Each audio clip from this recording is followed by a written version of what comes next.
ناظرین، واقعہ کربلا کے دوران جب حضرت امام حسین علیہ السلام نے اپنے ساتھیوں کے ہمراہ مکہ سے کوفہ کی طرف ہجرت کی تو ان کے ساتھ اہل خانہ کی بیویاں بھی شامل تھیں۔ یہ بیویاں سفر میں آپ کے ساتھ ساتھ رہیں اور کربلا کی زمین پر انہوں نے حضرت امام حسین علیہ السلام کا خوب ساتھ دیا۔ 9 محرم الحرام کو امام حسین نے ان میں سے 6 بیویوں کو حکم دیا کہ تم کربلا کی زمین چھوڑ کر ہندوستان کی طرف ہجرت کر جاؤ۔ بیویوں نے عرض کیا کہ ہم آپ کو ایسے حالات میں اکیلا چھوڑ کر بھلا کیسے جا سکتی ہیں؟ حضرت امام حسین علیہ السلام نے فرمایا کہ میں مجبور ہوں، کیونکہ یہ حکم مجھے حضرت علی المرتضی کی طرف سے موصول ہوا ہے، لہذا بہتر ہے کہ آپ لوگ کربلا سے ہجرت کر کے دور چلی جائیں۔ کربلا کو چھوڑ کر ہندوستان کی طرف آنے والی یہ بیویاں کون تھیں؟ انہوں نے کیسے کربلا سے لاہور تک ہجرت کی اور لاہور میں آپ کے ساتھ کیا واقعات پیش آئے؟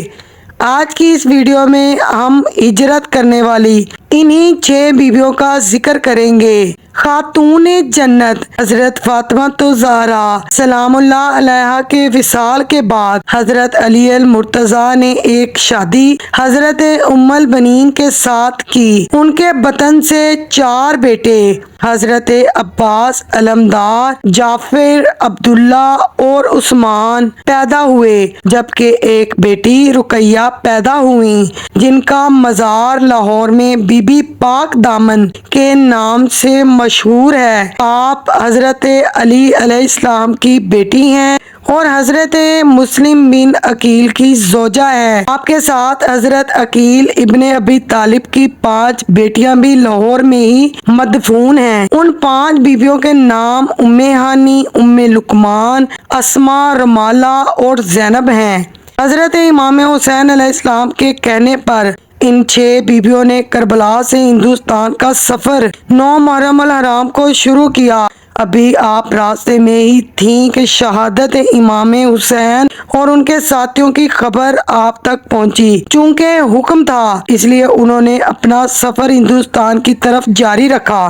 لاہور میں جہاں حضرت بی بی پاک دامنہ کا روضہ ہے، وہاں اس وقت صرف ایک ریت کا ٹیلہ تھا جس کے آس پاس جنگل تھا۔ یہ جنگل دریائے راوی کے کناروں تک پھیلا ہوا تھا۔ اسی جنگل کے پاس لاہور کی قدیم ترین آبادی تھی، جو کہ اس وقت ایک چھوٹی سی بستی کی صورت میں موجود تھی۔ اسلام چونکہ اس وقت تک ہندوستان تک نہیں پہنچا تھا، لہٰذا یہاں کے سبھی لوگ مشرک اور بتوں کی پوجا کرنے والے تھے۔ لاہور پر اس وقت ایک ہندو راجا حکومت کرتا تھا جس کا نام مہابن تھا۔ اس کا ایک بیٹا تھا جس کا نام کنور بکرما تھا۔ جب یہ 6 بیویاں لاہور کی سرزمین میں داخل ہوئیں تو یہاں پر موجود تمام بت اور مورتیاں اپنی جگہ سے گر گئے اور آگ کی پوجا کرنے والوں کی آگ ایک دم سے ٹھنڈی ہو گئی۔ شہر میں آمد کے ساتھ ان بیویوں کی روحانیت کا یہ عالم تھا کہ کفر میں لرزہ طاری ہو گیا۔ جب لوگوں نے اپنے مندروں کی یہ حالت دیکھی تو شہر میں کوہرام برپا ہو گیا۔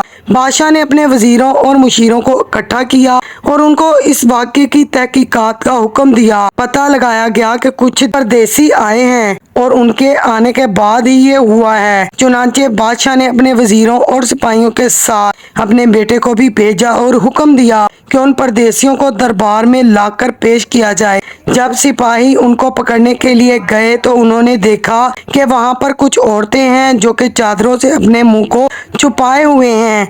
بیویوں میں سے ایک نے راجا کے بیٹے سے مخاطب ہو کر کہا کہ ہم لوگ خدا کے بندے ہیں اور اس کے رسول صلی اللہ علیہ وآلہ وسلم کی آل سے ہمارا تعلق ہے۔ کربلا میں ہماری جنگ ہوئی تھی اور ہم بے وطن ہو کر ہجرت کر کے یہاں پر آئے ہیں۔ ہمارا ارادہ کسی کو ستانے کا نہیں ہے، بلکہ ہم تو صرف پناہ لینے کے لیے یہاں پر آئے ہیں اور اگر تم لوگوں کو یہ منظور نہیں تو ہم یہاں سے واپس چلے جاتے ہیں۔ راجا کا بیٹا ان تمام باتوں سے کافی متاثر ہوا، مگر وہ بادشاہ کے حکم کے آگے مجبور تھا۔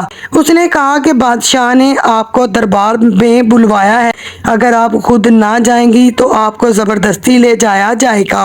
جب بی بی رقیہ نے پھر وہی حکم سنا تو آپ غضبناک ہو گئیں۔ بی بی رقیہ نے غصے بھری نگاہ سے راجکمار کو دیکھا، جس کی تاب نہ لا کر وہ وہیں پر بے ہوش ہو کر گر پڑا۔ ہوش آیا تو بہت رویا اور حضرت بی بی رقیہ کے قدموں میں آ کر معافی طلب کرنے لگا۔ اس سارے واقعے کی خبر جب بادشاہ تک پہنچی تو وہ غضبناک ہوا۔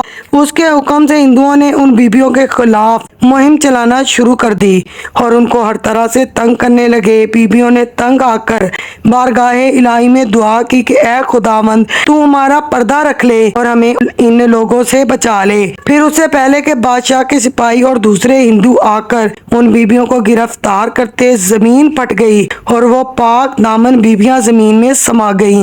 ان کی قبروں کی نشاندہی کے طور پر اللہ کے حکم سے ان کی چادروں کے کونے زمین سے باہر رہ گئے۔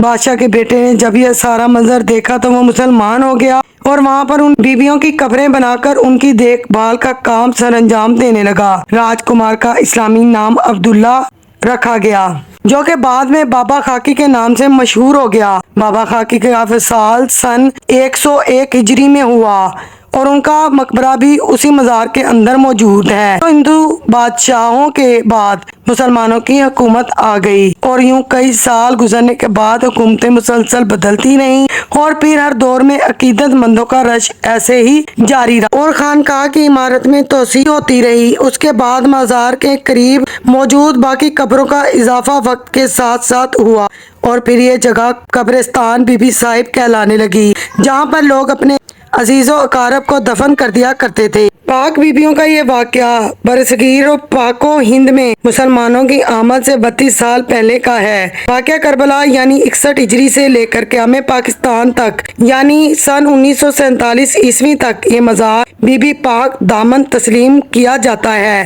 یہاں پر عقیدت مندوں کا رش لگا رہتا ہے، لوگ اپنی منتوں اور مرادوں کو یہاں سے پاتے ہیں۔ ناظرین، امید کرتی ہوں آج کی ویڈیو آپ کو ضرور پسند آئی ہوگی۔ ویڈیو اچھی لگے تو پلیز ویڈیو کو لائک کر کے چینل کو سبسکرائب کر دیجیے۔ اللہ حافظ۔